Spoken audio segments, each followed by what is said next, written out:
Welcome, future endodontists. Today we're diving into one of the most important parts of root canal therapy, irrigation protocols. Before we begin, here's a quick mind map of what we'll cover: irrigants and their properties, recommended concentrations, sequence and activation, NaOCl accidents, clinical tips, summary, quiz, and a mnemonic to help you remember everything. Let's begin. In endodontics, we mainly rely on three irrigants: sodium hypochlorite, or NaOCl, EDTA, and chlorhexidine. Each plays a unique role in cleaning and disinfecting the root canal system. Sodium hypochlorite is the primary irrigant. It dissolves organic tissue, kills bacteria, fungi, and viruses, and provides strong antimicrobial activity. The recommended concentration ranges from 1 to 6%, depending on clinician preference and case difficulty. Remember, higher concentration means stronger tissue dissolution, but also a higher risk of toxicity. Next is EDTA at 17%.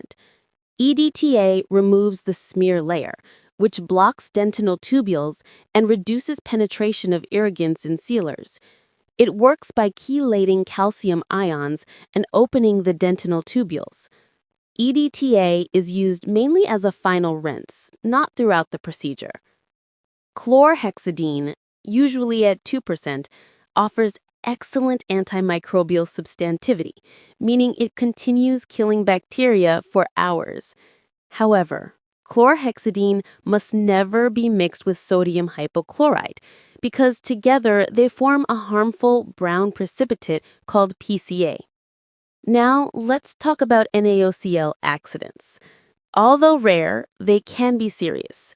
Extrusion of sodium hypochlorite beyond the apex causes immediate sharp pain, profuse bleeding, facial swelling, and possible tissue necrosis. To prevent accidents, always use side-vented needles, never bind the needle inside the canal, use gentle pressure, and maintain your working length accurately.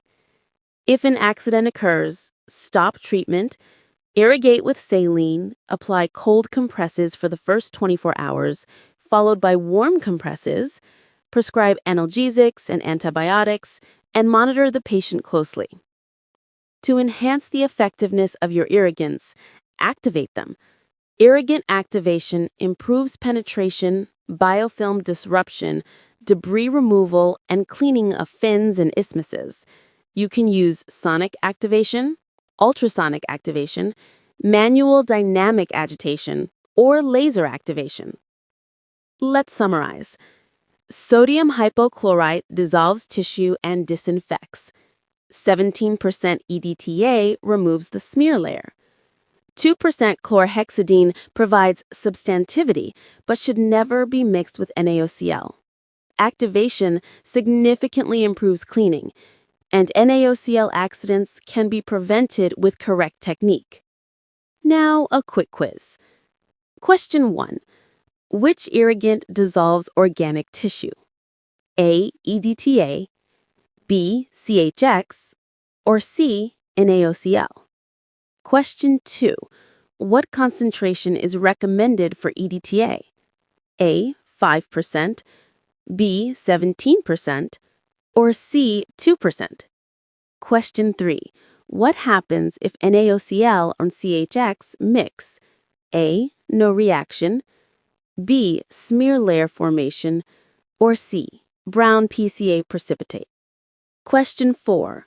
Which activation method improves irrigant penetration? A. Ultrasonic, B. Manual, or C. Both? Question 5. What is the most important step to prevent NaOCl accidents? A. High-pressure irrigation, B. Binding the needle, or C. Using a side-vented needle? Here's your mnemonic to remember the three major irrigants. NEC equals clean canal. N for NaOCl, it nukes organic tissue. E for EDTA, it eliminates the smear layer. C for CHX, it continues killing due to substantivity. And that's it. You now know the essential irrigation protocols every dental student must master.